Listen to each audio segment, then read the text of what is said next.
کے درجات کی بلندی اور ان کے مقامات عالیہ کو خراج تحسین پیش کرنے کے لیے بآواز بلند صلوات۔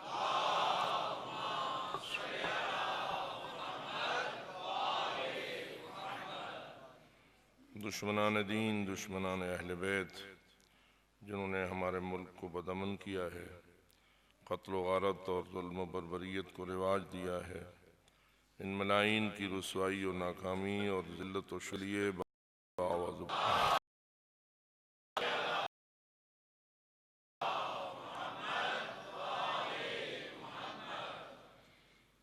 واضح ہے کہ تمام اہل ایمان ان مجالس کے تذکرے کو اور ذکر آل محمد کو اپنی حاجات کی برابری کا وسیلہ مانتے ہیں۔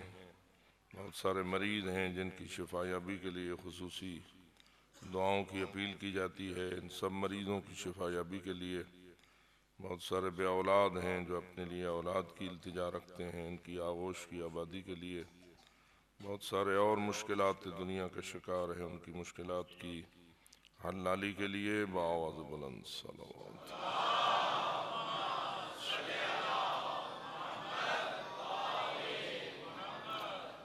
ہماری زندگانی کی جمیع مشکلات کا آخری مؤثر ترین حل ظہور حضرت قائم آل محمد علیہ السلام سے مربوط ہے۔ تعجیل فرج حضرت ولی العصر علیہ السلام کے لیے بآواز بلند صلوات۔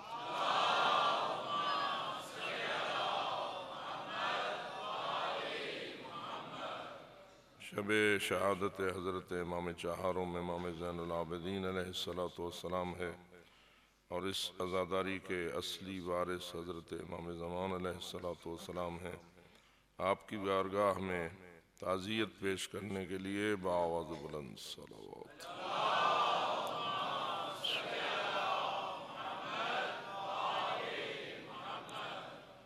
ماشاء اللہ لا حول ولا قوة الا باللہ العلی العظیم۔ رب اشرح لی صدری ویسر لی امری واحلل عقدۃ من لسانی یفقہوا قولی۔ اعوذ باللہ من الشیطان اللعین الرجیم۔ بسم اللہ الرحمن الرحیم۔ الحمد للہ رب العالمین، والصلاة والسلام علی اشرف الانبیاء والمرسلین، سیدنا و نبینا و شفیع ذنوبنا و طبیب قلوبنا و مولانا ابی القاسم محمد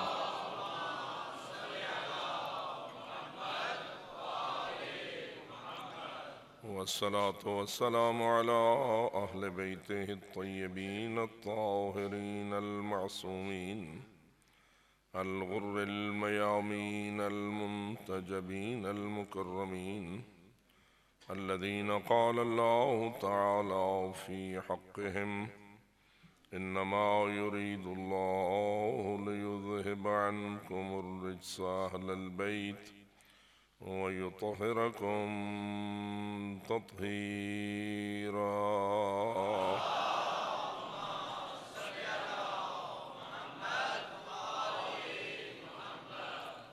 ورحمة الله على أحبابهم وأصحابهم وشيعتهم ومواليهم أجمعين، ولعنة الله على أعدائهم وقاتليهم وظالميهم ملعونين من يوم ظلمهم إلى أبد الآبدين.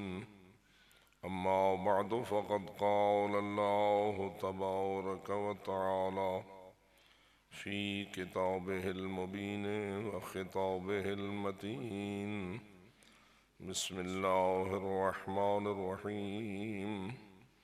قد أفلح المؤمنون الذين هم في صلاتهم خاشعون والذين هم عن اللغو معرضون والذين هم للزكاة فاعلون والذين هم لفروجهم حافظون إلا على أزواجهم أو ما ملكت أيمانهم فإنهم غير ملومين فمن ابتغى وراء ذلك فأولئك هم العادون والذين هم لأماناتهم وعهدهم راعون والذين هم على صلواتهم يحافظون أولئك هم الوارثون الذين يرثون الفردوس هم فيها خالدون صلوات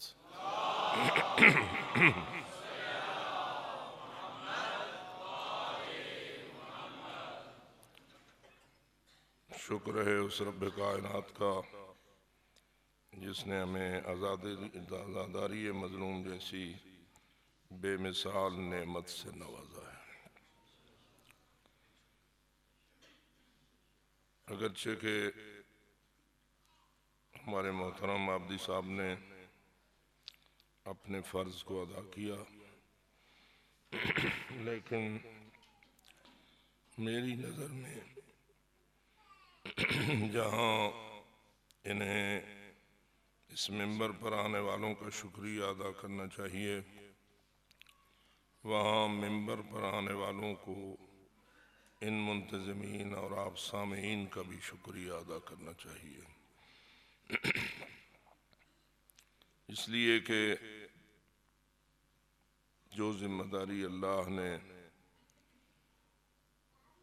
محمد و آل محمد علیہ السلام اور انبیاء و رسل اور اولیاء کے ذمہ لگائی تھی، اس میں دو طریقے سامنے آتے ہیں۔ ایک یہ ہے کہ آپ کو بلایا جائے اور آپ دین کی باتیں ان کو سنائیں، اور ایک یہ ہے کہ آپ کو نہ بھی بلایا جائے، حتیٰ کہ اگر آپ کو پتھر مارے جائیں، آپ کو گالیاں کھانی پڑیں اور آپ کو ہر طرح دھتکارا جائے، پھر بھی آپ انہیں حق کی باتیں پہنچائیں۔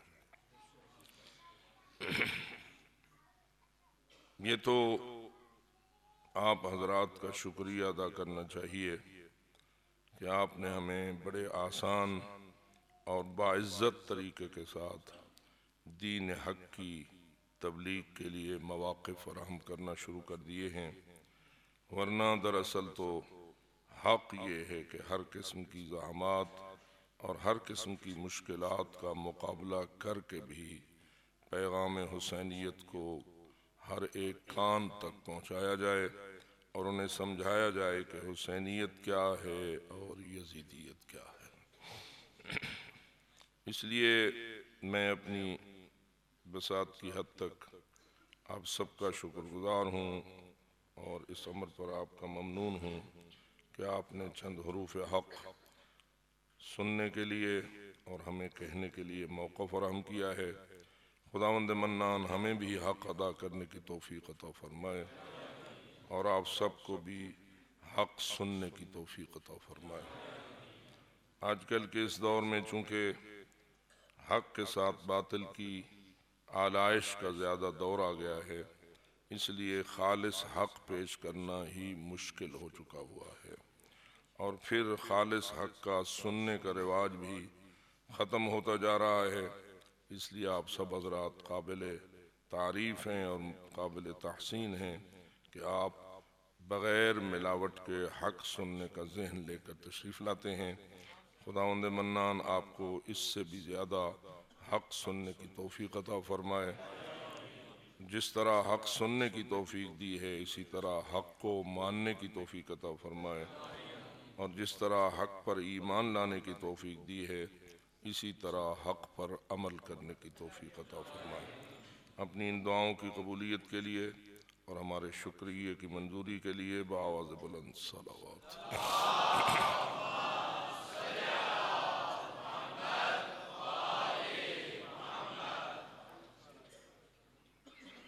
قرآن مجید کی سورہ المومنون کی پہلی آیت پر ہی کافی زیادہ معروضات عرض کرنے پر وقت صرف ہوا، لیکن لازم تھا کہ تھوڑی سی توجہ اس نسخے کے باقی حصوں کی طرف بھی آپ کی مبذول کرائی جائے کہ جس نسخے کو اللہ نے نسخہ فلاح کے طور پر پیش فرمایا ہے، اور واضح ہے کہ وہ شخص ناکام ہوتا ہے جس کو رستہ ہی نہ ملے اپنی منزل کا، اور وہ شخص بھی ناکام ہوتا ہے کہ راستہ تو اسے مل جائے لیکن راستہ اسے منزل تک نہ پہنچا سکے، اور وہ منزل اس کے لیے گم ہو جائے اور وہ راستے میں ہی گم ہو جائے۔ ہم یہ سمجھتے ہیں کہ اصل کامیاب شخص وہ ہے جو صحیح راستے پہ ہو، صحیح راستے پہ چلے، پھٹکانے والی قوتوں کے تمام منصوبوں سے محفوظ رہے اور بالآخر اس منزل تک پہنچ جائے جو اس کے رب نے اس کے لیے معین فرما رکھی ہوئی ہے۔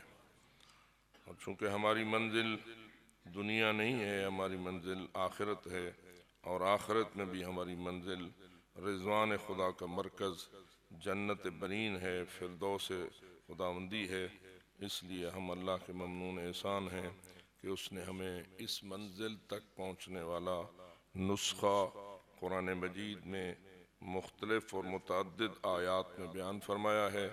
ایک مقام یہی تھا جو میں نے آپ کی خدمت میں نشاندہی کی، اور وہ ہے سورہ المومنون کی پہلی چند آیات۔ بس آپ اس کے لیے اپنے ذہن کو آمادہ کیجئے اور بآواز بلند صلوات پڑھیں۔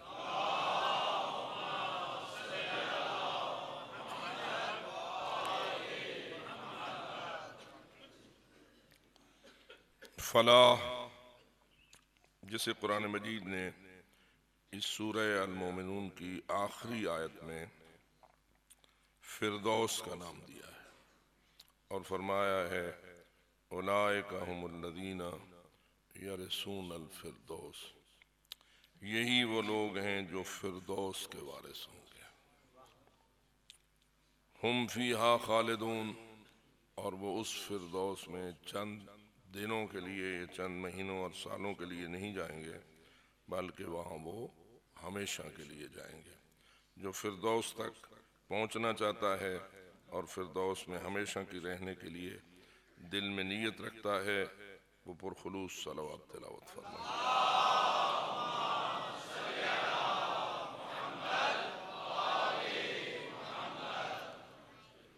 فردوس تک پہنچنے کے لیے جسے جنت الفردوس کا نام دیا گیا ہے، سب سے پہلی شرط ایمان ہے، سب سے پہلی شرط ایمان ہے، اور میں نے مختصر سے بیان میں آپ کو بتایا ایمان تب ایمان بنتا ہے جب اسلام انسان کے قلب میں راسخ ہو جائے۔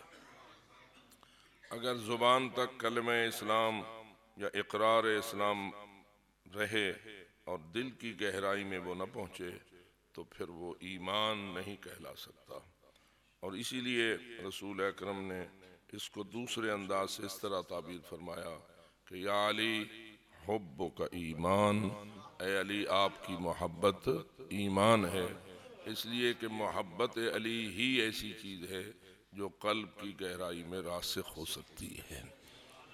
اور الحمدللہ ہم اللہ کا جتنا شکر ادا کریں کم ہے کہ جس نے ہمارے قلب کو حب محمد و آل محمد سے آراستہ فرمایا ہے، اور ہمارے قلوب کی گہرائی جو ہے اس میں حب علی رچ اور بس چکی ہوئی ہے۔ جو حضرات اس کا شکریہ ادا کرنا چاہتے ہیں وہ بآواز بلند صلوات پڑھیں۔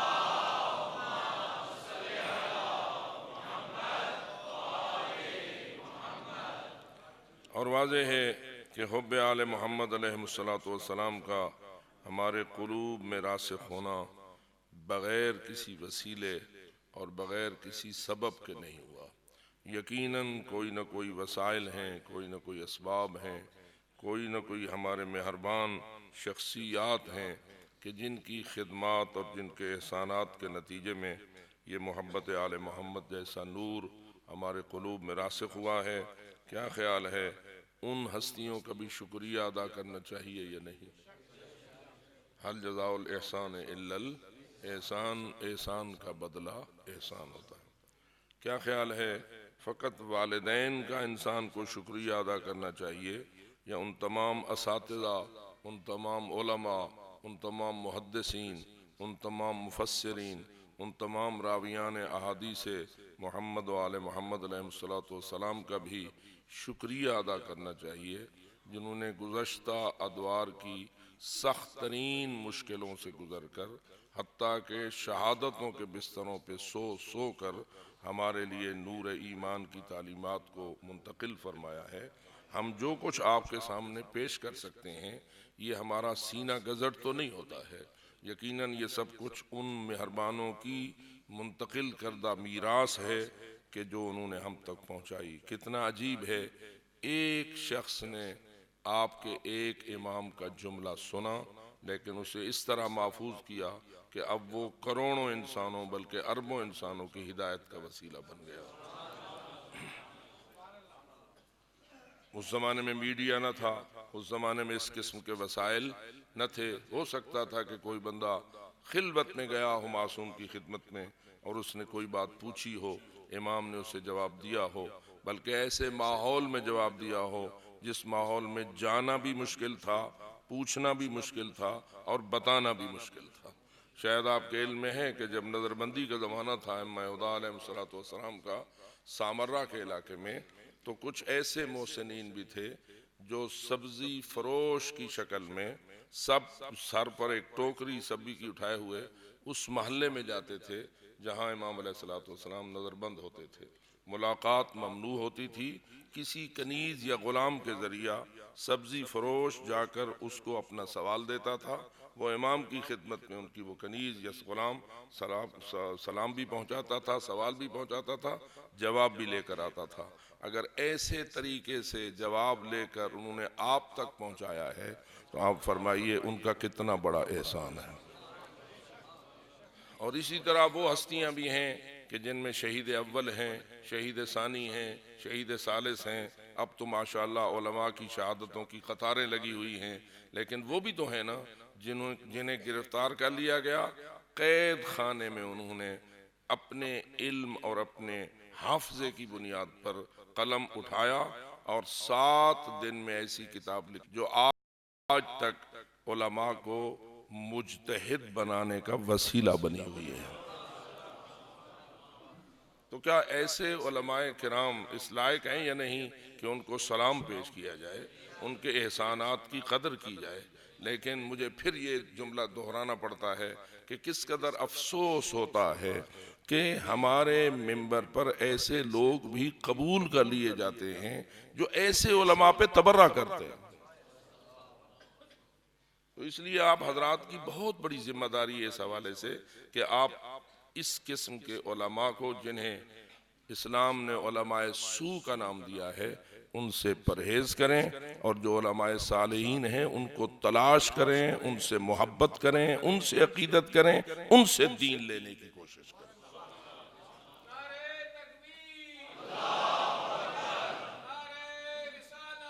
یا رسول اللہ،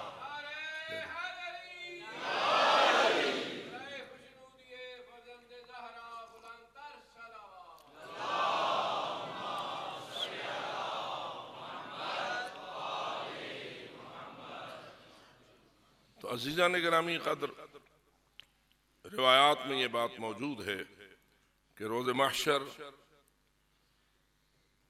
کچھ علماء ایسے ہوں گے جو انبیاء کے ساتھ دوسری صف میں کھڑے ہوں گے، اور کچھ علماء ایسے ہوں گے جو فرعون و نمرود کے ساتھ دوسری صف میں کھڑے ہوں گے۔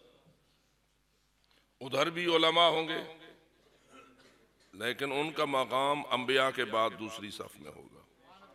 ادھر بھی علماء ہوں گے کہ جن کا مقام فرعون و نمرود اور دوسرے الفاظ میں یزید جیسوں کے ساتھ ہوگا۔ یہ ذمہ داری کس کی ہے کہ وہ پہچانے؟ آپ کی ہے نا، جنہوں نے کہ علماء سے دین لینا ہے۔ اگر آپ کسی اس یزیدی اور فرعونی قسم کے عالم کو اپنا مرشد سمجھ بیٹھے تو راستہ فرعونی ہو جائے گا۔ اور اگر آپ نے ان انبیاء ما سلف کے وارثان کو اپنا مرشد بنا لیا تو راستہ حسینی ہو جائے گا۔ فقط بورڈ لگانے سے تو مسئلہ حل نہیں ہوتا، فقط بینر لگانے سے مسئلہ حل نہیں ہوتا، بلکہ حقیقتوں کو تلاش کرنا پڑتا ہے۔ حقیقتوں کی جستجو یہ راہ چلنے والے کا فریضہ ہے۔ پوچھے اور اس وقت تک پوچھے جب تک کہ اسے یقین کامل نہ ہو جائے۔ اور آپ جانتے ہیں کہ وہ خبیث تو انتھک محنت کرتا ہے جس نے بارگاہ الہی میں کھڑے ہو کے کہا تھا کہ مجھے تیری عزت کی قسم میں انہیں صراط مستقیم پر آرام سے نہیں چلنے دوں گا۔ کیا خیال ہے، وہ تھک گیا ہے یا کام کر رہا ہے؟ جی، بہت سارے علماء تھک جاتے ہیں، بہت سارے راہبر تھک جاتے ہیں، نہیں تھکتا ہے تو وہ خبیث ابلیس نہیں تھکتا ہے، انتھک ہے اور بڑا تجربہ کار ہے۔ یعنی میں یہ سمجھتا ہوں کہ اگر آپ سے یہ سوال کیا جائے کہ اس دنیا میں اپنے فن کا سب سے بڑا تجربہ کار کون ہے تو شاید اس کے جواب میں لفظ ابلیس فٹ آئے گا کہ اس نے کتنے ہزاروں برس سے کتنا بڑا کام کیا ہے۔ کبھی حضرت نوح کے گھر میں داخل ہو گیا ہے اور وہاں سے ان کی بیوی کو بھی اور ان کے بیٹے کو بھی گمراہ کرنے میں کامیاب ہو گیا ہے۔ اور جب اس قسم کا وہ خبیث ہے، اتنا بڑا تجربہ کار ہے، تو ہمیں صراط مستقیم کے بارے میں زیادہ حساس ہونا چاہیے، زیادہ حساس ہونا چاہیے۔ اس لیے سب سے پہلا فریضہ یہ ہے کہ جس کو اپنے دین اور اپنے لیے رہبر منتخب کر رہے ہو، اس کے علماء صالحین میں سے ہونے میں آپ کو کوئی شک نہیں ہونا چاہیے۔ اور یاد رکھیے کہ لباس سے نہیں پہچانا جاتا۔ آج کل جو ہم علماء کا لباس بنا ہوا ہے، یہ لباس دونوں قسم کے لوگ پہن سکتے ہیں، حتیٰ کہ حوضہ سے آنے والے بھی دو قسم کے ہو سکتے ہیں۔ تو جو ہے، چونکہ میری ذمہ داری ہوتی ہے کہ میں آپ کو تلخ حقیقتیں بھی بیان کروں، یعنی حوضہ علمیہ جو کہ روضہ امیر المومنین اور بی بی طاہرہ حضرت معصومہ قم کے جوار میں ہیں، اور وہ مقدس ترین مقامات ہیں۔ ان روضوں کے مقدس ہونے میں کوئی شک نہیں، ان حوضوں کے مقدس ہونے میں کوئی شک نہیں، وہاں علم حق کے موجود ہونے میں کوئی شک نہیں، لیکن پھر بھی ایسے افراد ہو سکتے ہیں جو وہاں جا کے بھی ابلیس ہوں اور واپس آئیں تو کار ابلیسی انجام دیں۔ تو پھر ذمہ داری کتنی سخت ہو جاتی ہے، اس کی طرف خوب توجہ ہونی چاہیے، اور بآواز بلند صلوات پڑھیں۔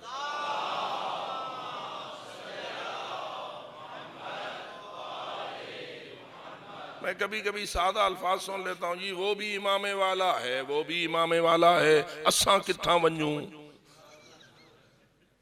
ہم کدھر جائیں، دونوں طرف امامہ ہے۔ تو مجھے یہی کہنا پڑے گا، اے کاش تو آج کے زمانے کی بات کر رہا ہے، اگر تو نبی اکرم کے زمانے میں ہوتا تو کسی کے چہرے پہ کوئی لکھا ہوا نہیں ہوتا تھا، ہر ایک انسان ہوتا تھا، ہر کوئی صحبت پیغمبر میں بیٹھا ہوتا تھا۔ اور اسی طرح ائمہ ہدیٰ علیہ السلام کے ادوار میں بھی پہچاننا، ڈھونڈنا، تلاش کرنا اور حق تک پہنچنا یہ تیری ذمہ داری ہے۔ البتہ اس خالق نے کہہ دیا ہے، میں کبھی حق کو مردہ نہیں ہونے دوں گا، حق موجود رہے گا، ڈھونڈنا تیرا فریضہ رہے گا۔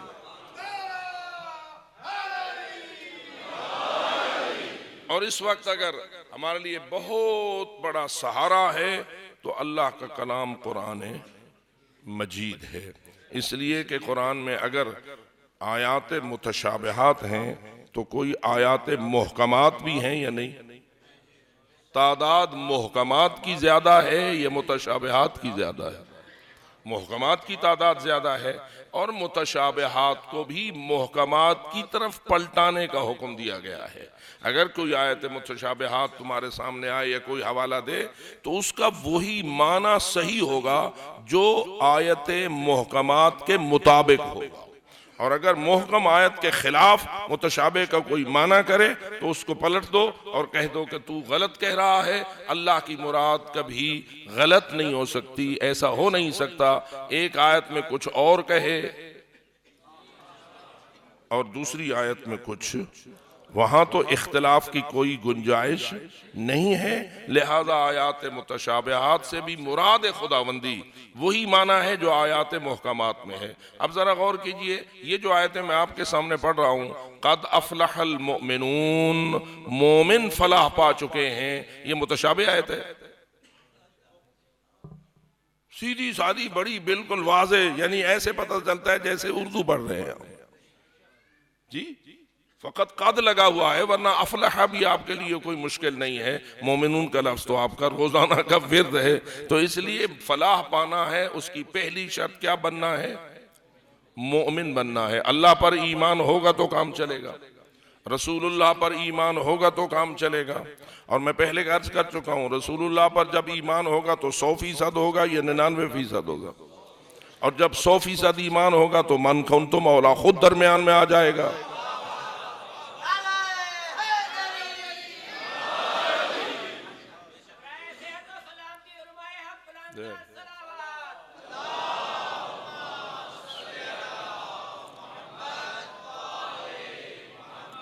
حب علی خود بخود ہمارے سامنے آ جائے گی، اور کچھ نہ کہو، معمولی سی بات کرو، کیا رسول اکرم کے قلب میں علی کی محبت تھی؟ کوئی بھی ہو انکار کر سکتا ہے اس بات سے؟ جی، کیا رسول اکرم کے قلب نازنین میں اپنی دختر اختر حضرت فاطمہ الزہرا سلام اللہ علیہا کی محبت اور عزت تھی یا نہیں؟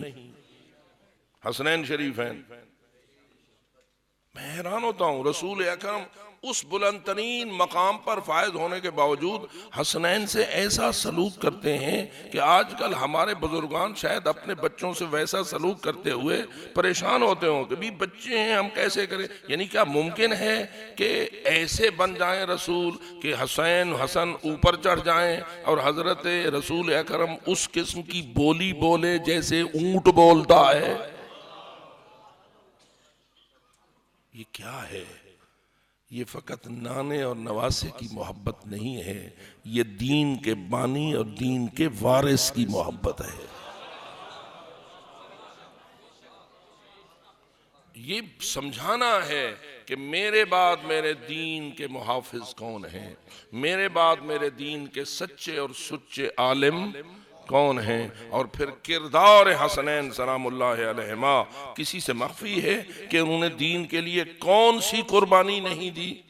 آج اگر امام حسین کی قربانی ضرب المثل بن چکی ہے اور کوئی مائی کا لال حسین جیسی قربانی پیش کرنے پر قادر ہی نظر نہیں آتا تو یہ اسی لیے تھا کہ رسول جانتے تھے کہ میرا حسین اس مقام پہ قربانی پہ ہے کہ جو بھی دین مانگے گا میرا حسین اسے پیش کرنے میں کوئی سستی نہیں دکھا۔ اسی لیے پھر دہرانا پڑتا ہے اس بات کو کہ جوان دے دینے یہ پھر بھی آسان ہوتا ہے، اپنی بہنوں کے پردوں کو قربان کرنا یہ اتنا آسان کام نہیں ہوتا، اور ایسا ہوا اور کسی سے مخفی نہیں ہے۔ اور پھر کتنا عجیب جملہ تھا جب حضرت محمد ابن حنفیہ نے پوچھا تھا کہ اگر شہید ہونے چلے ہو اور فرما رہے ہو کہ ان اللہ قد شاء ان یرانی قتیلا، اللہ مجھے شہید دیکھنا چاہتا ہے، تو ان بہنوں کو کیوں لے جا رہے ہو، ان بیویوں کو کیوں لے جا رہے ہو؟ اور کتنا دل پہ ہاتھ رکھ کے امام حسین نے کہا ہوگا ان اللہ قد شاء ان یراہن سبایا، کہ اللہ چاہتا ہے کہ ان کو قیدی دیکھے۔ اب یہ اللہ چاہتا ہے کہ قیدی دیکھے کا مطلب کیا ہے؟ مطلب یہی بنتا ہے نا کہ اللہ کے دین کی بقا جس طرح میری اور میرے جوانوں کی شہادت پر موقوف ہو گئی ہے، اسی طرح دین کی حفاظت ان کے قیدی ہونے پہ موقوف ہو گئی ہے۔ نتیجہ یہ ہے کہ ہر قسم کی قربانیاں دینے کے لیے یہ خاندان آل محمد اپنے دل میں راضی اور ہر ریاض سے آمادہ تھا، اور یہی وجہ ہے کہ اللہ نے آپ کو فقط رسول ہدایت کے لیے نہیں دیا بلکہ پورا خاندان ہدایت کے لیے دیا ہے۔ یعنی گزشتہ امتوں میں نبی آتے رہے، رسول آتے رہے، لیکن کسی نبی یا رسول کو اللہ نے ایسی اہل البیت نہیں دی جیسے آپ کے رسول کو عطا فرمائی ہے۔ اور پھر جب اہل البیت کی تفصیل میں انسان جاتا ہے تو وہ اہل البیت فقط پنجتن پاک تک محدود نہیں ہے بلکہ وہ آخری مولا تک ہے۔ اور جب آخری مولا کی بات آتی ہے تو پھر پہلے تو ظاہراً 260 ہجری تک اہل البیت ہے جو بذات خود دین کی حفاظت کرتی رہی ہے، اور اب بھی پردہ غیبت والا اپنی غیبت کے باوجود سرپرستی تو فرما رہا ہے، لیکن اس وقت تک غائب ہونے والی ہستی غائب نہیں ہوئی، اور عقل بھی اس کو جواز نہیں مہیا کرتی مگر تب کہ جب اس غائب ہونے والی ہستی کو اور اسے غیبت کی اجازت دینے والے اللہ کو اس بات کا اطمینان ہو کہ اب ایسے افراد ہمیشہ موجود رہیں گے جو اسی طرح حفاظت کریں گے جیسے ان معصوم ہستیوں نے حفاظت فرمائی ہے۔ اور یہی وجہ ہے کہ ہم پریکٹیکل طور پر دیکھ چکے ہوئے ہیں کہ سن 260 ہجری کے بعد آج تک حق اپنی پوری قوت کے ساتھ موجود رہا ہے یا نہیں رہا ہے؟ اور کیا وہ ہستیاں موجود رہی ہیں یا نہیں کہ جنہوں نے آل محمد کے نقش قدم پر چلتے ہوئے حق کو محفوظ رکھا ہے؟ باطل اپنی یعنی شیطانی قوتیں اپنی پوری طاقت صرف کرتی رہی ہیں، انہوں نے کبھی کمزوری نہیں دکھائی ہے، لیکن معلوم ہوتا ہے کہ حق کو بچانے والی قوتیں ان سے بھی زیادہ طاقتور ہیں۔ ہاں یہ بات ضروری ہے کہ آپ تلاش کرنا آپ کا فرض ہے، لیکن اگر آپ خواہشات نفس کا شکار ہو کر آپ باطل کو حق سمجھ لیں، حق کو باطل سمجھ لیں، تو حق بچانے والوں کا قصور نہیں ہے، آپ کی اپنی خواہشات کا قصور ہے۔ تو اس لیے بہت سارے لوگ خواہشات کا شکار ہو چکے ہوئے ہیں، اور ہم اللہ کے ممنون احسان ہیں کہ اس نے ہمیں خواہشات کو معصومین پر قربان کرنے کا جذبہ عطا فرمایا ہوا ہے۔ جو اس جذبے سے سرشار ہے وہ بآواز بلند صلوات۔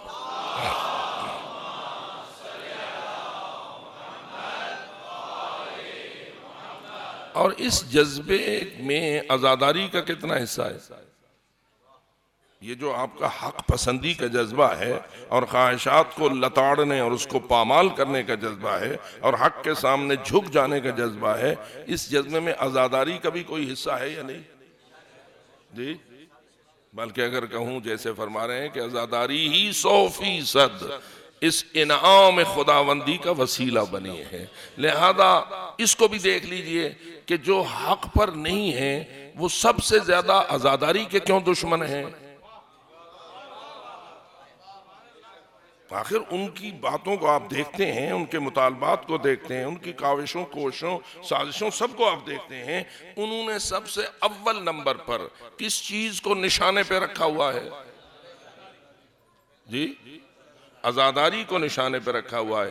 اس سے بھی سمجھ لیجئے کہ عزاداری ہی ہے جو حق کی محافظ ہے، اسی لیے حق کا دشمن سب سے بڑی دشمنی عزاداری سے کرتا ہے۔ بس جتنا وہ دشمنی بڑھاتا جائے اتنا تم خلوص بڑھاتے جاؤ،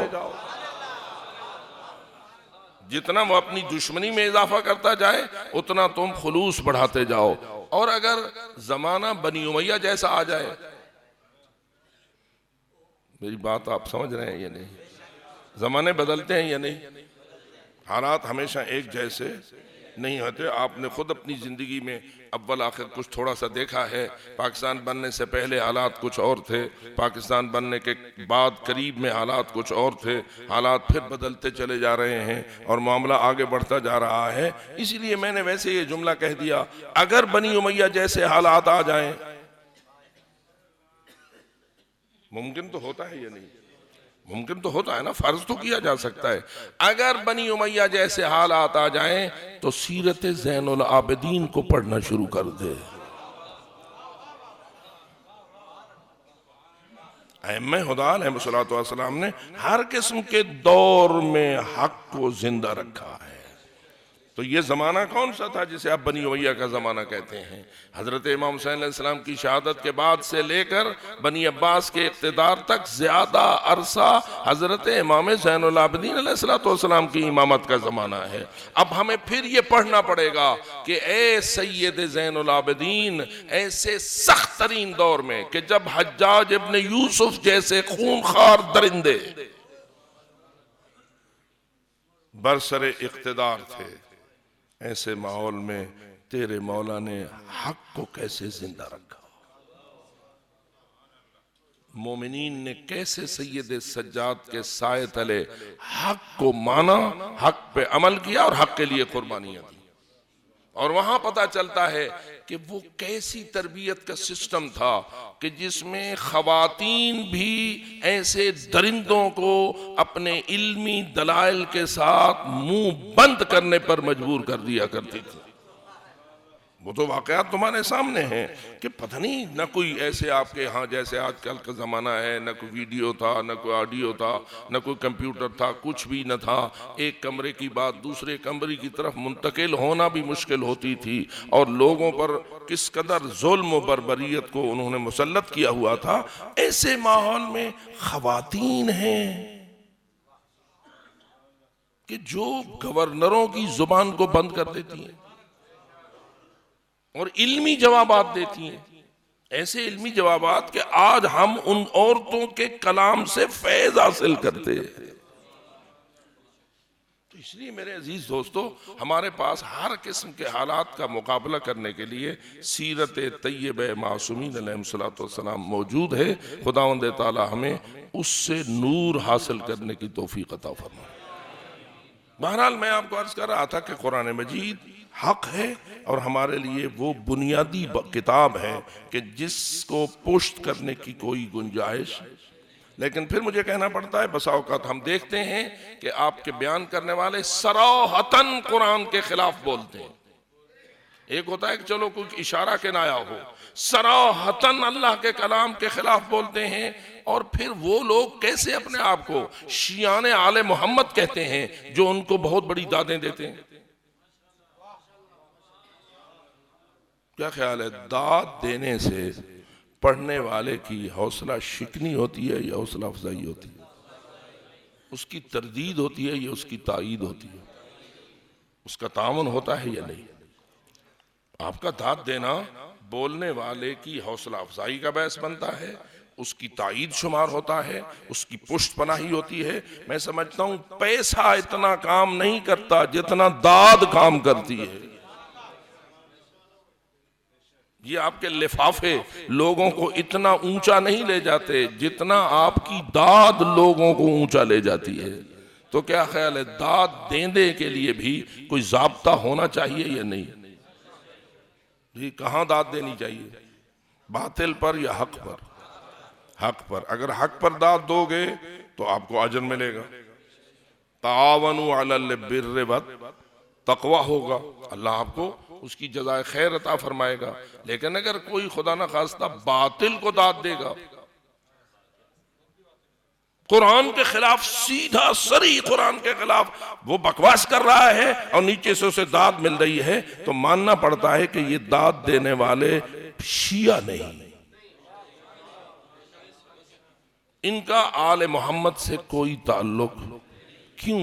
اس لیے کہ آل محمد قرآن کے خلاف نہیں،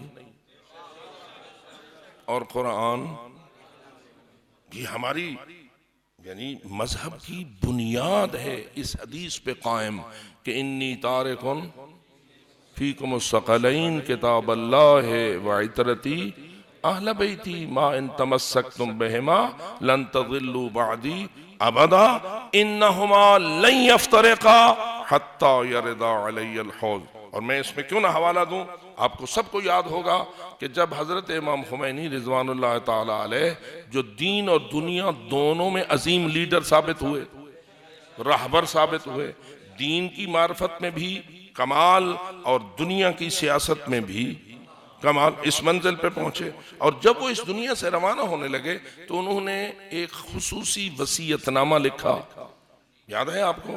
وصیت نامے کو باقاعدہ مہر لگائی گئی، سیل کیا گیا، محفوظ کیا گیا، اور حکم دیا گیا کہ جب تک میری وفات نہ ہو جائے اس وقت تک اس وصیت نامے کو کھولا نہ جائے۔ جب کھولا گیا تو بتائیے اس وصیت نامے کا سرنامہ کیا تھا؟ انہوں نے کسی آیت کو سرنامہ نہ بنایا تو اسی حدیث کو سرنامہ بنایا کہ انی تارکن فیکم الثقلین کتاب اللہ و عترتی اہل بیتی ما ان تمسکتم بہما لن تضلوا بعدی ابدا انہما لن یفترقا حتی یردا علی الحوض۔ یہ حدیث کیوں امام خمینی نے عنوان وصیت نامہ بنائی؟ حالانکہ کیا انہیں آیات نہیں آتی تھی؟ قرآن اہم تھا، لیکن وہ سمجھتے تھے کہ میری قوم کو جب تک ان دونوں چیزوں سے تمسک حاصل رہے گا میرا انقلاب بھی کامیاب رہے گا، میرا مذہب بھی کامیاب رہے گا۔ تو قرآن کبھی اہل بیت سے جدا نہیں، یعنی اس کی مخالفت نہیں کرتا، اور اہل بیت کبھی قرآن کی مخالفت نہیں کرتے۔ اور وہ کیسے اہل بیت کا ممبر ہوگا جس پہ بیٹھا ہوا شخص صراحتاً قرآن کے خلاف بات کرے اور لوگ اس کو داد دیں؟ یہ داد اسم و عدوان پہ شمار ہوگی یا بر و تقوی پہ شمار ہوگی؟ اس لیے توجہ رکھنا چاہیے، ہر داد دینے والے کو بھی پہلے سوچنا چاہیے کہ یہ مقام حق کا بیان کا ہے یا باطل کا بیان کا ہے۔ اور جب ثابت ہو جائے کہ ایک شخص باطل گوئی میں جری ہے اور پرواہ نہیں کرتا تو پھر کسی شخص کو یہ جائز ہے کہ آئندہ اسے مجلس کی دعوت دے۔ چلو ایک مرتبہ تو آپ کے تجربے میں نہ تھا، اب تو میں کہتا ہوں آج کل تو تجربہ اتنا مشکل نہیں، پرانے زمانے میں تو پتہ نہیں ہوتا تھا نا کہ وہاں کیا پڑھا ہے اور وہاں کیا نہیں پڑھا۔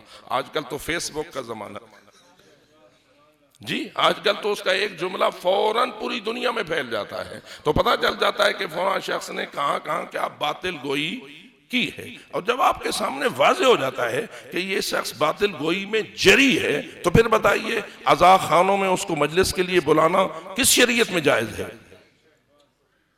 اور ایک اور نقطہ بھی آپ کو عرض کروں، یہ عزا خانے کس کی ملکیت ہیں؟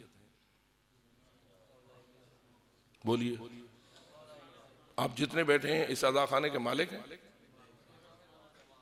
امام کا مال ہے نا، واقفین نے وقف کیا ہے، ٹھیک ہے، کسی نے اس کو وقف کیا ہے، یا زمین وقف کی ہے یا بلڈنگ وقف کی ہے، حتیٰ کہ جس قالین پر آپ بیٹھے ہیں یہ وقف ہے یا نہیں؟ عزا خانے کے لیے وقف ہے۔ وقف کو اس کے مقصد سے ہٹ کر استعمال کرنا فقہ جعفریہ میں جائز ہے؟ تو کس کو حق حاصل ہے کہ باطل گوؤں کو دعوت دے اور اس وقف کو ناجائز استعمال کرے اور کرائے؟ پتہ نہیں آپ میری اس بات کی طرف متوجہ ہو رہے ہیں یا نہیں؟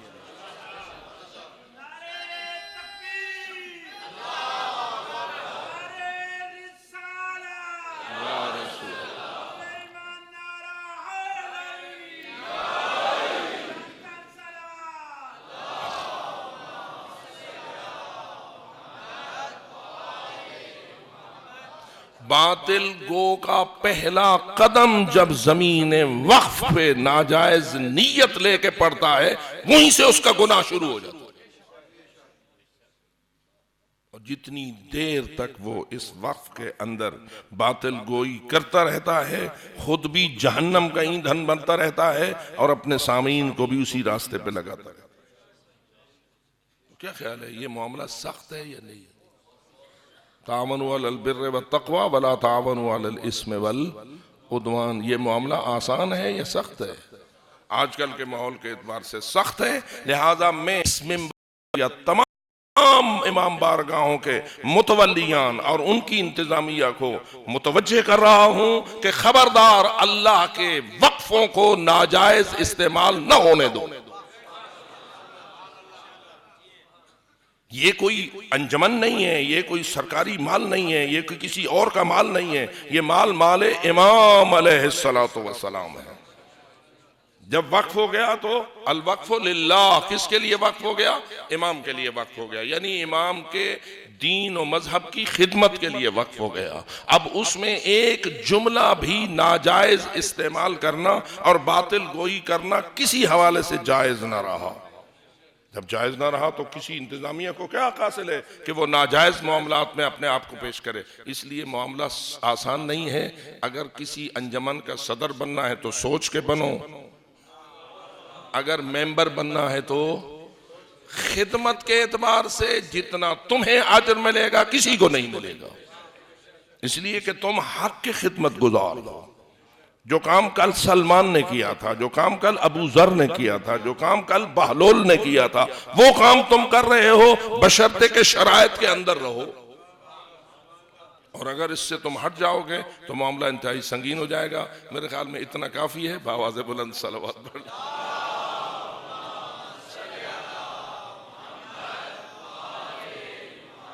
فلاح کی پہلی شرط ہے ایمان۔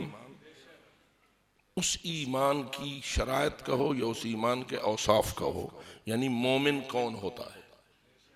قرآن تعارف کرواتا ہے کہ مومن کی پہلی صفت یہ ہے کہ وہ فقط نمازی نہیں ہوتا بلکہ نماز میں خشوع و خضوع سے نماز پڑھتا ہے۔ ہم فی صلاتہم خاشعون، بھاگتے بھاگتے ویسے ہی جیسے کرکٹ کھیلی جاتی ہے اس طرح تو نماز نہیں پڑھنی ہے۔ نماز پڑھنی ہے تو بالکل بارگاہ الہی میں خالص حضور پیدا کرنا ہے اور کوشش کرنا ہے کہ میرا قلب اللہ کی طرف 100% متوجہ ہو۔ جتنی کوشش کرو گے اتنا اللہ تمہارا تعاون کرے گا، کیونکہ اللہ فرماتا ہے تم میری مدد کرو تو میں تمہاری، ہم جتنا کی کوشش اتنا ساتھ تعاون کرے گا۔ تو صلاۃ ہم عن معرضون، دوسری صفت یا دوسری شرط فلاح کے لیے یہ ہے کہ یہ مومن جو لغویات ہوتے ہیں نا ان سے ہمیشہ اعراض کرتے ہیں۔ لغویات آج کل کی دنیا میں ہیں، یہ دنیا بڑی لغویات سے پاک ہے، جی بڑی بڑی ہے۔ ایک لغویات کا ڈبہ وہ ہر گھر میں پہنچا ہوا ہے، بلکہ ہر کمرے میں پہنچا ہوا ہے، ٹھیک ہے؟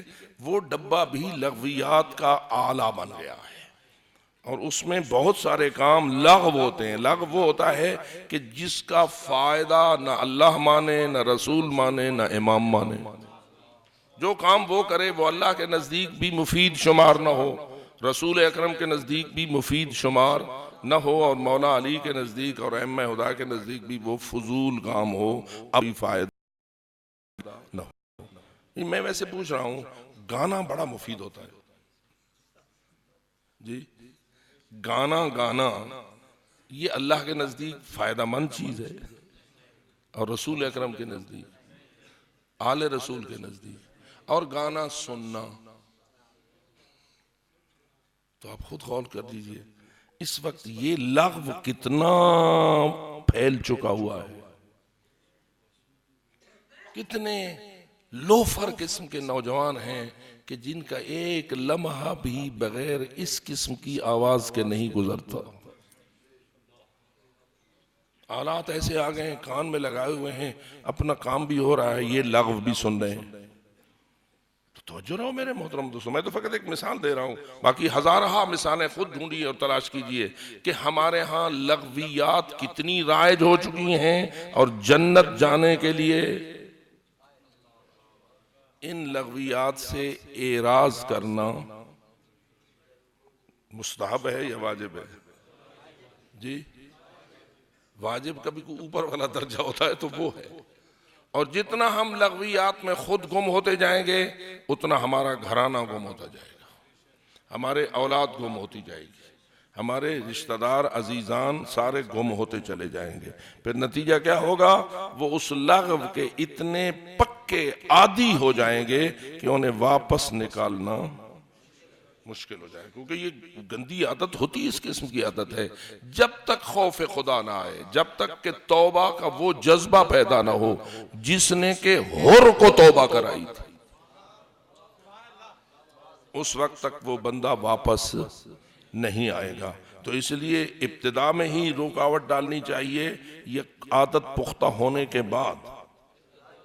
تو اس لیے یہ بات قرآن مجید سے سیکھیے۔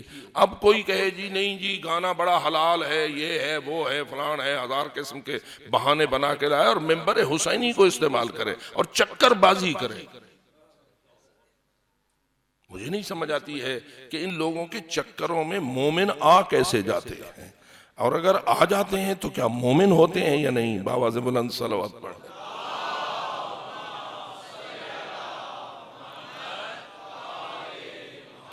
والذین هم عن اللغو معرضون، اعراض کرنا، اور اعراض فقط ظاہری نہ ہو قلبی ہو، دل نفرت کرے۔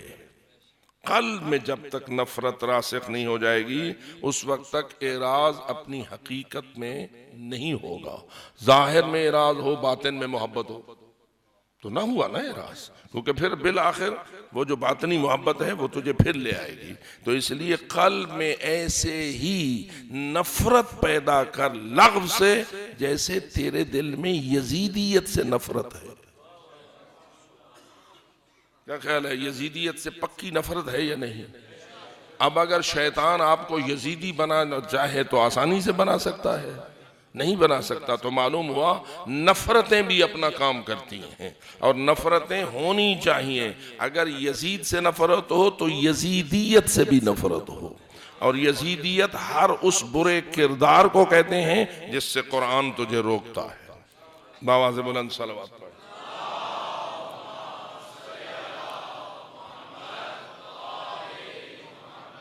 والذین هم للزکاة فاعلون، مال کے بارے میں بھی اللہ بڑا حساس ہے۔ کہتا ہے کہ کماؤ بھی حلال، کھاؤ بھی حلال، بچاؤ بھی حلال۔ کماؤ بھی حلال، کھاؤ بھی حلال، اور پھر بچاؤ بھی حلال۔ آپ خود غور کریں، کمانے سے بھی بڑی محبت، کھانے پینے پہننے سے بھی بڑی محبت، اور بچا کے رکھنے سے۔ ماشاءاللہ یہ سارے بینک کیوں چل رہے ہیں؟ اتنی بڑی بینکنگ جو ارباں ڈالر کی ہو رہی ہے، یہ ہمارے اندر اگر بچانے کا جذبہ نہ ہوتا تو شاید بینکنگ کا سسٹم ہی فیل ہو جاتا۔ تو یہ بچانے کا جذبہ بھی ہے۔ اللہ فرماتا ہے حلال کا کماؤ، پھر حلال بنا کے کھاؤ، پھر حلال بنا کے بچاؤ۔ اس حلال بنا کے بچاؤ میں خمس، اور اس حلال کھاؤ میں زکوٰۃ۔ کیونکہ اگر آپ کے پاس گندم ہوئی ہے تو اپنا خرچہ نکال کے زکوٰۃ واجب ہوتی ہے، یا اصل پیداوار پہ ہی زکوٰۃ واجب ہو جاتی ہے؟ اگر ماشاءاللہ میں شہر میں بیٹھا ہوں، شاید یہاں اس کو جلدی متوجہ نہ ہو کیونکہ آپ تو کسی کی کمائی ہوئی گندم کھاتے ہیں، لیکن جن کی اپنی کاشت گندم ہوتی ہے، اور ہیں اسلام آباد میں بہت سارے ایسے لوگ بھی کوٹھیاں بنائے ہوئے ہیں جن کی بڑی بڑی زمینیں ہیں اور وہ گندم کاشت بھی کرتے ہیں۔ میں گندم کی فقط مثال لایا ہوں، باقی آپ اس پہ سمجھ لینا۔ تو یہ اگر کسی کی فرض کیجئے کہ 100 من گندم ہو گئی ہے اور اس کے گھر کا خرچہ 120 من ہے، تو جو ہے اس کی ڈھیری گندم کی ہوئی ہے 100 من، اور گھر کا خرچہ کتنا ہے 120 من، اس پہ زکوٰۃ واجب ہونی چاہیے یا نہیں؟ میرے خیال میں یہ مسئلہ میں نے مشکل پوچھ لیا، حالانکہ اس کے اپنے خرچے کے برابر بھی اسے گندم اپنی زمین سے نصیب نہیں ہوئی، پھر بھی زکوٰۃ واجب ہے، کیونکہ زکوٰۃ کا تعلق تیرے خرچے کے ساتھ نہیں ہے کہ تیرا اپنا گھر کا خرچہ کتنا ہے، زکوٰۃ کا تعلق نصاب کے ساتھ ہے۔ اگر تیری زمین سے نصاب شریعت کے مطابق گندم تجھے آ گئی ہے تو غریبوں کو دینا ہوگا، ان کا حق انہیں ادا کرنا ہوگا۔ اگر نہیں ادا کرو گے، پتہ ہے عالی نیاؤ آئی خراؤ منبع عالی علی ادخلها ولا ابالی، سال میرا اپال ہے، ان کو میں امیر بنا دوں، میرے امیر ہیں، اور غریب یہ میری ہوتے ہیں۔ اس لفظ نے غریب عزت بڑھا نہیں، وہ امین غریبوں کو دیا، اور کہ مالی علی، میرے مال قبضے میں کر میری عیال کے بارے میں بخل کرے، انہیں ادا نہیں کرے، ادخل ولا ابالی، وہ جنت الفردوس کی کیسے خواہش رکھا ہوا ہے، میں اسے جہنم کا ایندھن بنا دوں گا، پرواہ نہیں کروں گا۔ تو اس لیے کیا خیال ہے، کچھ زکوٰۃ اور خمس کی بھی پابندی ہونی چاہیے یا نہیں؟ اور کوئی کہے گا جی زکوٰۃ کا اس آیت میں تذکرہ آیا ہے، خمس کا نہیں آیا۔ میرے عزیز دوست، خمس بھی اس معنی میں زکوٰۃ ہے۔ یوں سمجھیے کہ زکوٰۃ سادات پر حلال ہے یا حرام ہے؟ جی حرام ہے، تو پھر غیر سادات کی زکوٰۃ، اور آپ کی محفل میں اکثر غیر سادات بیٹھے ہوں گے، تو غیر سادات کی سادات پر حرام ہے۔ اب سادات غریب کدھر جائیں؟ اس اللہ سے پوچھئے، یا اللہ یا رسول اللہ، آپ نے تو کر دی سادات پر حرام، سارے امیر ہیں یا غریب ہمسائیگی میں ہوتا ہے، ایک سید غریب ہو، زادی غریب ہو، وہ بیوہ ہو، اس کے پاس چند یتیم ہو، اب اس کے اخراجات کا کفیل کون بنے؟ زکوٰۃ تو وہ لے نہیں سکتی، تو ہونا چاہیے کوئی نظام یا نہیں؟ اس نظام کو اللہ نے خمس کہا ہے، جو زکوٰۃ کے متبادل ہے۔ اور جہاں کہیں قرآن میں وَآتُوا الزَّکَاۃَ آیا ہے، وہ اس فقہی اصطلاحی معنی میں نہیں ہے، وہ اللہ کے حق کو ادا کرنے اور اپنے مالی حقوق کو ادا کرنے کے بارے میں ہے۔ لہٰذا جس مال پر جو حق تیرے ذمہ ہے وہی زکوٰۃ ہے، خواہ وہ خمس ہو، خواہ وہ فطرہ ہو، اور خواہ کوئی اور اصطلاحی معنی اس پر ہو۔ تو اس لیے یہ جو بعض لوگ اس قسم کے دھوکے دیتے ہیں، ان سے بھی آپ کو متوجہ ہونا چاہیے کہ آپ پر مالی ٹیکس جو اللہ نے رکھا ہے اس کا ادا کرنا آپ کے مال کے حلال ہونے کا باعث ہے، اور اگر آپ وہ ادا نہیں کریں گے تو آپ کی اپنی کمائی بھی آپ پر، میں چوری کی بات نہیں کر رہا، میں اپنی کمائی کی بات کر رہا ہوں کہ میں نے اپنا کمایا ہے، میری اپنی زمین ہے، میں نے خود کاشت کی ہے تو اس پہ زکوٰۃ واجب ہو جائے گی۔ میں نے خود کمایا ہے اور میرے پر وہ اس کی بچت آ گئی ہے تو خمس واجب ہو جائے گا۔ اب مال میرا اپنا ہے لیکن خمس ادا کرنا واجب ہے۔ اب بس آخری سوال یہ کرتا ہوں اس باب میں، خمس کتنے فیصد ہوتا ہے؟ خود کتنے فیصد کو خمس کہتے ہیں؟ 5واں حصہ فیصدی کے اعتبار سے کتنا ہوگا؟ 20%، یعنی 100 میں سے 20۔ اور یاد رکھیے اسی سے دین کی تعلیم چل رہی ہے، حوزہ علمیہ۔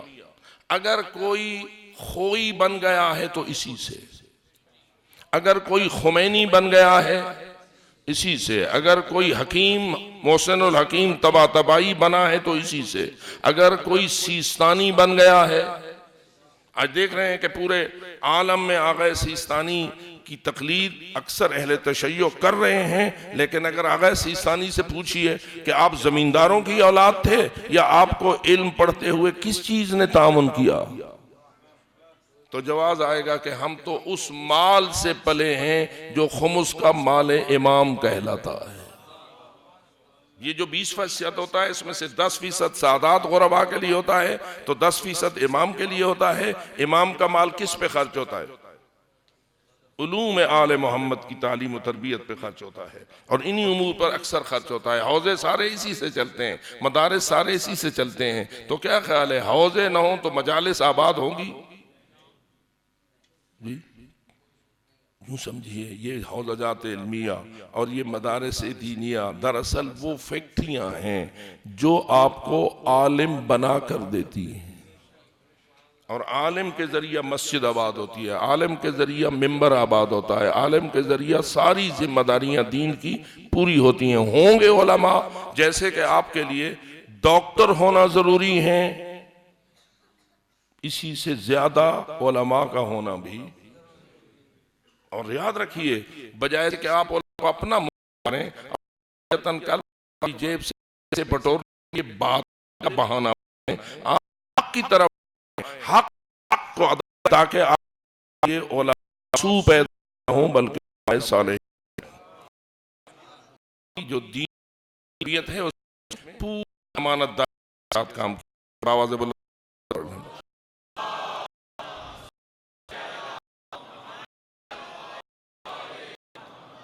زکوٰۃ کی ادائیگی ہماری ذمہ داری ہے اور الحمدللہ آج اس کی ہو رہی ہے۔ خداوند تعالیٰ اکثر اس پر آمد کر رہا ہے۔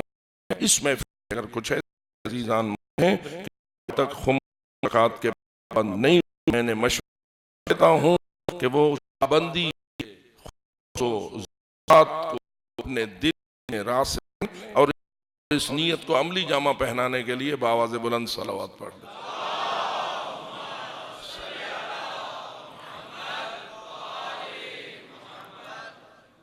والذین هم لفروجہم حافظون، وہی مومن جنت الفردوس جائے گا جو اپنی فروج پر کنٹرول رکھتا ہے، اپنی شرمگاہوں پر کنٹرول رکھتا ہے، اسے حرام پر صرف نہیں ہونے دیتا، اگر اسے خرچ کرتا ہے تو فقط اور فقط حلال پر، الا علی ازواجہم او ما ملکت ایمانہم فإنہم غیر ملومین، ازواج اور ما ملکت ایمانہم پر اپنے فروج کو صرف کرنا یہ اللہ کے نزدیک لائق ملامت نہیں ہے۔ فمن ابتغى وراء ذلك، اور کوئی اگر کبھی ادھر جائے گا کبھی ادھر جائے گا کبھی ادھر جائے گا اور حدود سے تجاوز کرے گا تو نتیجہ یہ نکلے گا کہ اللہ کے نزدیک وہ حد سے تجاوز کرنے والا قرار پائے گا، اور جو حد سے تجاوز کرتا ہے وہ جہنم کا ایندھن تو بن سکتا ہے، کبھی جنت اور فلاح کا مستحق نہیں ہو سکتا ہے۔ لہذا اپنے شہوانیت پر بھی کنٹرول ہونا چاہیے، اعضائے شہوانی پر بھی کنٹرول ہونا چاہیے، اور اعضائے شہوانی پر کنٹرول کرنے کا آغاز آنکھ پر کنٹرول کرنے سے ہوتا ہے۔ انسان اگر اپنی نظر پہ کنٹرول رکھے تو باقی بہت ساری باتیں کنٹرول میں آ جاتی ہیں۔ اسی لیے معصوم نے فرمایا النظرۃ سہم من سہام الشیطان، یہ نظر جو ہوتی ہے یہ شیطان کے تیروں میں سے ایک تیر بن جاتی ہے، یعنی شیطان شکار کھیلتا ہے نظروں کو آپس میں ملا کر۔ لہذا مردوں کو بھی اپنی نظروں پہ کنٹرول کرنا چاہیے اور خواتین کو بھی اپنی نظروں پر کنٹرول کرنا چاہیے۔ اس لیے اللہ فرماتا ہے قل للمومنین، مومنین کو بھی کہہ دو کہ وہ اپنی نگاہیں نیچی رکھیں، مومنات کو بھی کہہ دو کہ اپنی نگاہیں نیچی رکھیں۔ بالفاظ دیگر فقط کپڑے کے پردے کو مد نظر نہ رکھو، آنکھوں کے پردے کو بھی زیادہ مد نظر رکھو۔ بآواز بلند صلوات۔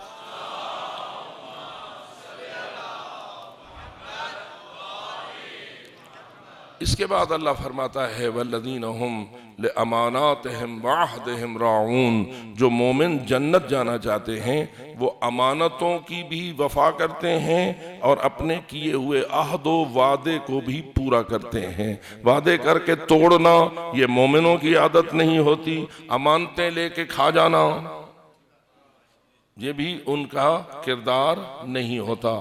ذرا دیکھے تو صحیح، رسول اکرم نے ایسا امین بن کے دکھایا کہ دشمن بھی مانتے تھے کہ محمد امین ہے۔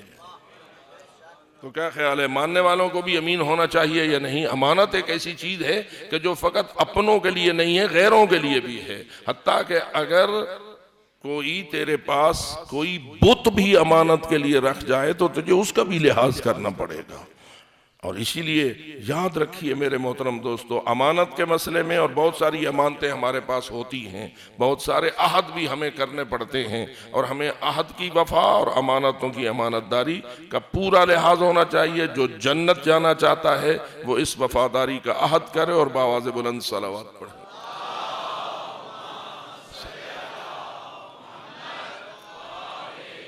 اور آخر میں اللہ پھر دہراتا ہے، فرماتا ہے کہ والذین هم علی صلواتہم یحافظون، یہ مومن ہوتے ہیں کہ جو اپنی نمازوں کے اوقات کا بھی لحاظ رکھتے ہیں، اوقات کی بھی پابندی کرتے ہیں۔ پابندی نماز بھی ہونی چاہیے اور پابندی وقت نماز بھی ہونی چاہیے۔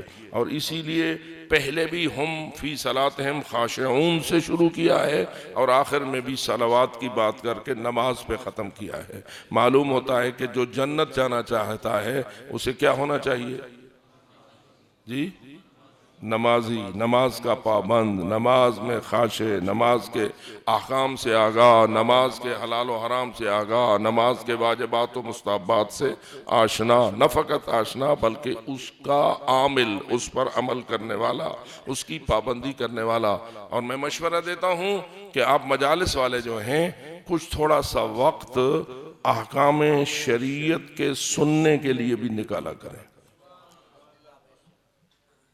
کوشش کیجئے کہ 10 منٹ، 15 منٹ، 20 منٹ کوئی ایک ایسا شخص بھی بلا لیجئے جو آپ کو کچھ خالص احکام شریعت کا درس دے، کیونکہ یہ احکام شریعت سے ناآشنائی یہ ہمارے ہاں ایک رواج بن چکی ہوئی ہے، اور لوگ 60 70 سال تشیع میں رہتے ہیں لیکن ان بیچاروں کی نماز بھی صحیح۔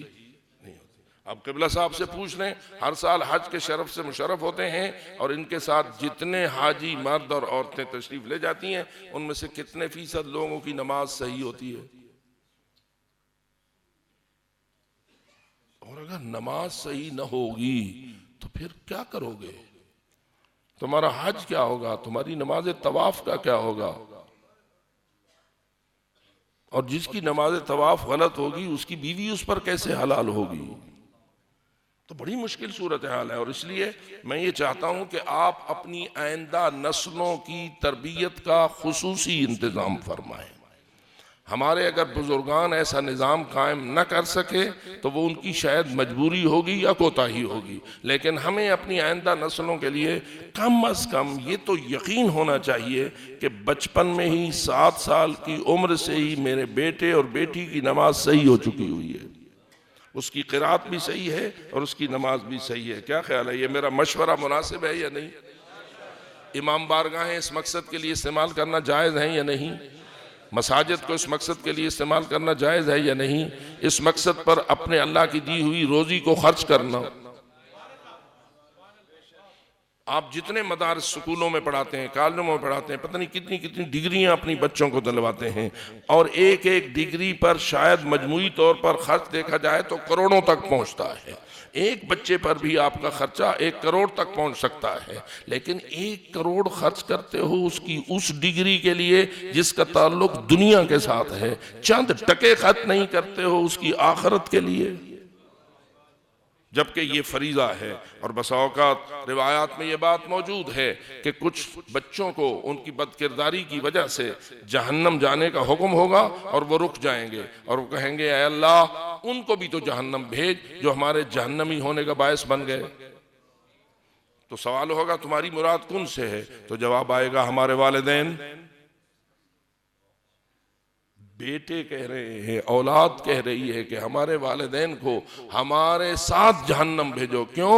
کہ انہوں نے ہمیں جنت سکھائی نہ تھی، انہوں نے ہمیں وہ فرائض نہیں سکھائے تھے کہ جو فرائض آج ہمیں جہنمی ہونے سے بچاتے اور جنتی بناتے۔ تو کیا خیال ہے اولاد کا اتنا بڑا وہ امریکہ ریٹرن ہو، وہ کینیڈا ریٹرن ہو اور وہ ریٹرن ہو، وہی لازم ہے یا یہ بھی کچھ لازم ہے؟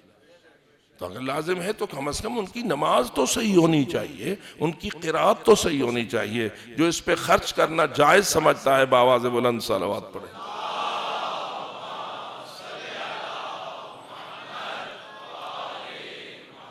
اس قسم کے مومن ہوتے ہیں جنہیں قرآن کہتا ہے الذین هم الوارثون، یہی جنت کے وارث ہیں۔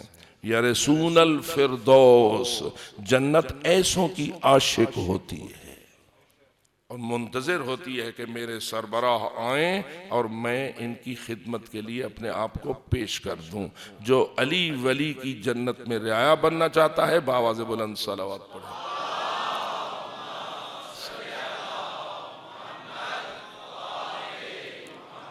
اس قرآن کے نسخے کے دشمن کا نام ہے یزید، اور اس نظام عداوت قرآنی کا نام ہے یزیدیت، اور اس کے مقابلے کرنے والے کا نام ہے حسین، اور اس کے مشن کا نام ہے حسینیت، اور یہ سسٹم اللہ نے عجیب بنایا ہے کہ 3 امام کربلا اکٹھے کیے ہیں، 3 معصوم امام کربلا میں جمع کیے ہیں۔ بے شک یہ بات ظاہر ہے کہ سب سے اولین اور بزرگ شخصیت تو امام حسین کی تھی، لیکن کیوں نہ حضرت امام حسین اپنے بیٹے زین العابدین علی ابن الحسین کو مدینہ میں چھوڑ جاتے، ان کو چھوڑ جاتے، بیٹا وہاں تو قتل کا بازار گرم ہوگا، وہاں جو جائے گا شہید ہو جائے گا، تو یہاں رہ جا تاکہ امامت محفوظ رہے، امامت کو خطرہ لاحق نہ ہو۔ لیکن ایسی کوئی روایت تجھے نہ ملے گی۔ ہاں اتنا ضرور کیا ہے، جب آواز دی حل من ناصر ینصرنا، اور آواز امام سجاد بیمار کے کانوں تک پہنچی تو امام اٹھے اور فرمایا پھپھی اماں الی بالسیف والعصا، مجھے ایک تلوار بھی دے دو اور مجھے عصا بھی دے دو۔ کیوں میرے بیٹا؟ اس لیے کہ عصا کا سہارا لے کے چلوں گا اور تلوار سے اس کی مدد کروں گا جو حل من ناصر ینصرنا کی صدائیں بلند کر رہا ہے۔ خیمے سے اس حالت میں جو نکلے، امام کی نظر پڑی، میری بہل میرے اس لال کو واپس خیمے میں لے جاؤ، واپس خیمے میں لے جاؤ۔ کیوں؟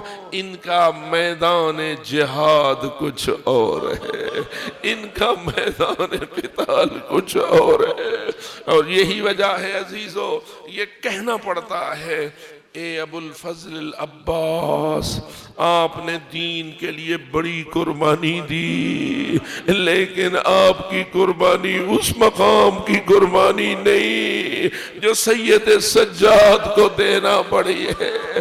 آؤ میرے عزیز دوستو، غور تو کرو کتنا سخت امتحانات اور کتنی عظیم قربانیوں کو پیش کیا ہے حضرت جناب علی ابن الحسین نے۔ آج آپ ان کی شہادت کو منانے کے لیے تشریف لائے ہو، اور عنقریب تابوت جنازہ، شبیہ تابوت جنازہ لائی جائے گی، لیکن ذرا سوچے تو صحیح، اس شبیہ تابوت میں جو سویا تھا اور جس کا جنازہ اٹھایا گیا تھا، وہ کن کن مصیبتوں کے مراحل سے گزرا تھا، وہ کس کس مشکلات سے گزرا تھا۔ عزاداروں، کوئی معمولی مشکلیں نہ تھیں۔ یہی تو وجہ ہے پہلی مشکل کا ایک منظر اس وقت آیا جب حضرت زینب کبریٰ بی بی نے دیکھا کہ حضرت امام سجاد کے چہرے پہ موت کی زردی آ گئی، چہرے پہ زردی آ گئی ہے موت کی۔ بی بی طاہرہ کو پوچھنا پڑا، اے میرے بابا و دادا کی میراث، اے میرے بابا کی نشانی، تیرا یہ حال میں کیا دیکھ رہی ہوں؟ کیا تو بھی اپنی جان دینے کو چلا ہے؟ آواز سجاد کیا تھی؟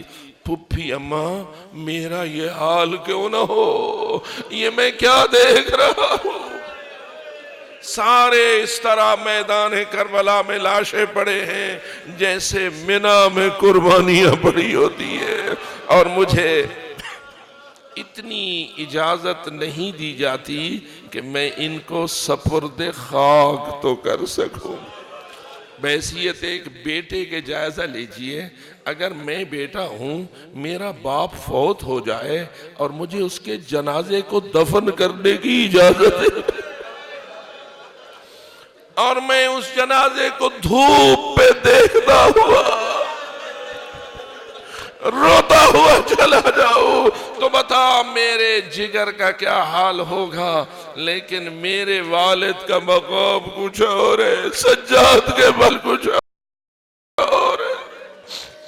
پاہلے سنگین سے گزرے ہیں سید سجاد، اور مصائب کو جھیلتے ہوئے روایت کہتی ہے کہ شمر ابن ذیلجوشن ملعون ازلی کو ابن زیاد نے کوفہ سے لے شام تک اس قیدی قافلے کا نگران معین کیا تھا۔ بس اتنا ہی کافی ہے۔ قیدی زینب کبریٰ ہو،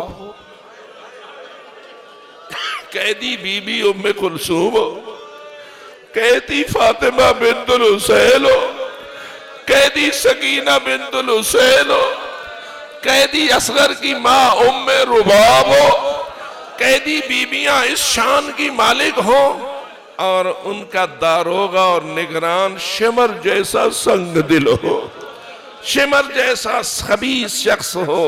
اب میں نہیں سمجھ سکتا کوفہ سے شام کا سفر ان بیویوں کے لیے کتنا سنگین تھا اور کتنا مشکلات سے بھرا ہوا تھا۔ شاید یہی کہہ سکتا ہوں جو کچھ ہماری کتب میں تواریخ نے نقل کیا ہے وہی خون کے آنسو رونے کے لیے کافی ہے، لیکن سارا تو نقل نہیں ہو گیا، سب کچھ تو آپ کے سامنے نہیں آگا۔ اللہ جانے کیا کیا ظلم شمر کی سرپرستی میں دختران زہرا پہ ہوتا رہا ہوگا۔ اور سید سجاد اپنی ان آنکھوں سے اس منظر کو دیکھتے رہے ہوں گے، لیکن علامہ باقر شریف قرشی نقل کرتے ہیں کہ متفق ہے کوفہ سے لے کے شام تک سجاد بولے نہیں، ظلم پہ ظلم ہوتے رہے، خاموشی کے ساتھ سہتے رہے۔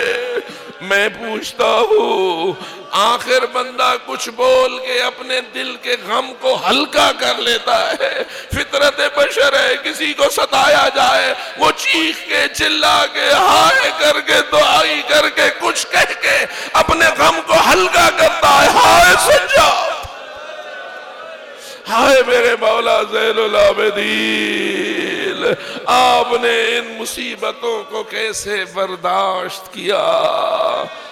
بالآخر عزادارو بس تھوڑا سا جملہ، بالآخر جب انہیں دمشق کے دربار میں پیش کرنے کے لیے لے گئے تو روایتوں کے جملے ربقونا کالاغلاب وضربونا بالسیاط، ان ظالموں نے ہمیں ایسے باندھ دیا تھا جیسے ایک رسی میں کوئی چرواہا اپنی بھیڑوں کو باندھ دیتا ہے۔ حبل فی عنقی، اس رسی کا ایک سرا سجاد کی گردن میں تھا اور باقی ساری بیویوں کی گردن اور اس میں باندھ کر یا ان کے شانوں سے باندھ کر زینب کبریٰ ام کلثوم کے شانوں سے باندھ دیا گیا۔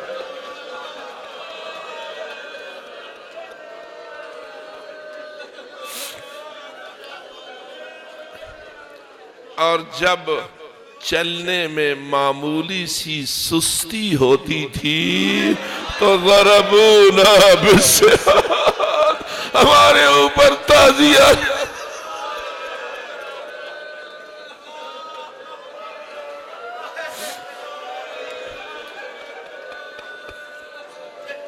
آؤ آج اس کے جنازے کی شبیہ پہ کھڑے ہو کے رو، جس کے دردوں کی کہیں انتہا نہیں ہے، جن کے مصائب و آلام کی کہیں انتہا نہیں ہے، بس اتنا ہی کہہ سکتا ہوں ہائے سجاد تو جانے اور تیرے اوپر برسنے والے تازیانے جانے، اور تو نے کیسے برداشت کیا۔ اپنے اوپر تعزیانہ بھی سخت ہوتا ہے، لیکن تو ہی مجھے بتائے میرے عزیز مزادار، آپ ہی مجھے بتائیے جب کسی کی پھپھی پہ تعزیانہ جب کسی کی بہن پہ تعزیانہ برسے، اپنے اوپر برسنے والے تعزیانہ،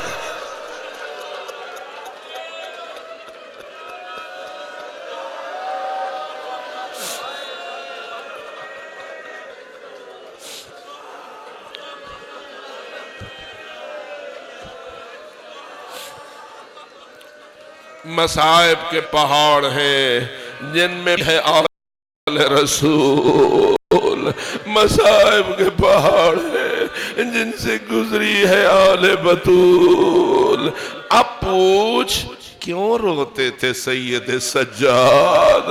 جب تک زندہ رہے روتے رہے، کھانا آتا ہے تو رو دیتے، پانی آتا ہے تو رو دیتے، بازار نہیں جاتے جاتے تو رو دیتے، اگر کسی قصاب کے ہاتھ میں گوسفند دیتے ہیں تو روک لیتے ہیں، پوچھتے ہیں کیا تو آداب ذبح سے واقف ہے؟ کہتا ہے ہاں۔ کیا کہتا ہے؟ اس وقت تک ہم کسی گوسفند کو بھی ذبح نہیں کرتے جب تک اسے پانی نہیں پلا لیتے۔ امام کا روح کربلا کو ہو جاتا ہے، فرماتے آئے میرے باپ۔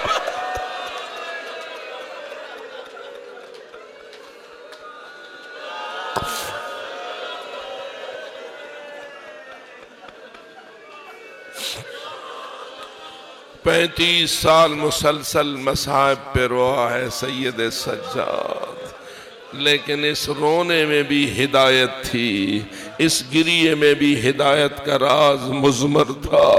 حضرت کے ایک ایک آنسو نے نور ہدایت تقسیم کیا ہے، ہدایت کا پیغام دیا ہے۔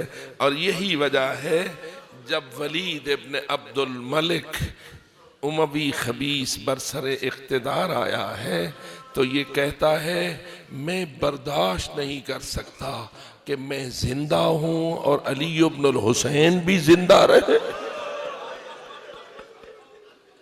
چنانچہ اس نے زہر کا انتظام کیا، گورنر مدینہ کو زہر بھیجا، اس نے مخفی طریقے سے امام کو زہر دیا۔ اب وہ جو مصائب میں پہلے ہی پسا ہوا تھا بسمل کی طرح تڑپ رہے ہیں، بسمل کی طرح تڑپ رہے ہیں، اور ان مصائب میں اضافہ ہو رہا ہے۔ بلاتے ہیں اپنے اقربا کو، کہتے ہیں آج رات میری الوداع کی رات ہے، آج رات میری الوداع کی رات ہے۔ بس آخر وفات ہوئی اور حضرت امام باقر علیہ السلام نے غسل دیا۔ جو معاون تھا اس نے سجاد کی پشت پر کچھ ایسے نشانات دیکھے جیسے اس شخص کی پشت پر ہونے چاہیے جس نے ساری زندگیاں بوریاں اٹھانے والی مزدوری کی ہو۔ سائل نے پوچھا مولا یہ نشانات کیسے ہیں؟ کہا اگر زندگی میں پوچھتا تو نہ بتا سکتا، لیکن اب بتاتا ہوں۔ جب رات تاریکیاں ڈالتی تھی تیرا امام غذا کی بوریاں اپنی پشت پہ لاد کر، آپ جانتے ہیں امام کا بدن کوئی اتنا صحت مند تو نہ تھا جو ہر وقت روئے اور نہ بھولے۔ کہتے تھے مجھے نہیں بھولتا ہے وہ منظر جب میری بیبیاں ایک خیمے سے دوسرے خیمے میں، من خیمت الى خیمہ، من خبائن الى خبا دوڑ رہی تھی اور آواز آ رہی تھی احرقوا بیوت الظالمین، ان کے خیموں کو نظر آتش کر دو، ان کے خیموں کو آگ لگا دو۔ یتیم بکھرے ہوئے تھے، کوئی ماؤں کا دامن پکڑ رہے تھے، ہائے اماں مجھے بچاؤ، کوئی اپنے خاک میں منہ ڈال کے اپنے آپ کو بچانے کی کوشش کر رہے تھے، کوئی دوڑ رہے تھے اور بچانے کی کوشش کر رہے تھے، کئی ظالموں کے سامنے ہاتھ باندھ کے کہتے تھے ہم نے تو کچھ نہیں کیا ہے، ہم میں ظلم نہ کرو۔ اور سجاد کہتے ہیں ان خواتین کا دوڑنا بھی مجھے نہیں بھولتا، ان یتیموں کا تڑپنا بھی مجھے نہیں بھولتا۔ سب رو رہے ہیں لیکن عزادارو ادھر اس فریضے کو بھی انجام دیا جا رہا ہے کہ پشت پر غذا کی بوریاں ہیں اور غریبوں کے دروازوں پہ پہنچا رہے ہیں۔ اگر غلام کہتا ہے مجھے دے دو، میں اٹھا کے ساتھ جاتا ہوں۔ فرماتے ہیں نا کوئی کسی کا بوجھ نہیں اٹھاتا۔ اور ایک روایت کے مطابق امام فرماتے ہیں میں نہیں چاہتا کسی غریب کا پردہ چاک ہو جائے، کسی کی غربت کا پردہ چاک ہو جائے۔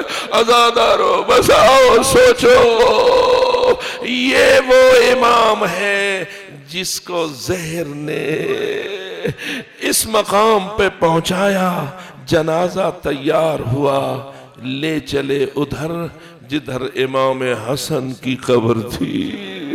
بس آخری جملہ، آؤ چلے جنت البقیع، آؤ پہنچے جنت البقیع۔ جو زیارت کر آئے ہو وہ بھی ذہن میں تصور بناؤ، جو زیارت نہیں کر چکے ہو اللہ تمہیں اس کی زیارت نصیب کرے۔ بس اتنا ہی کہہ سکتا ہوں، جب جنت البقیع جاؤ گے نا تو وہاں سید سجاد کی مظلوم قبر، مظلوم تربت، کسی پڑھنے والے کی محتاج نہیں، کسی ذاکر کی محتاج نہیں۔ یہ چار مظلوم قبریں اپنی مصیبت خود پڑھ دیتی ہے اور رونے والوں کو رونے پہ مجبور کر دیتی ہے۔ خداوندا تجھے ان پاک ہستیوں کا صدقہ ہماری محافل کو منظور فرما، ہمارے گناہوں کو معاف فرما اور ہمارے بزرگان کے گناہوں کو معاف فرما۔ خداوندا بحق محمد و آل محمد علیہ الصلوۃ والسلام۔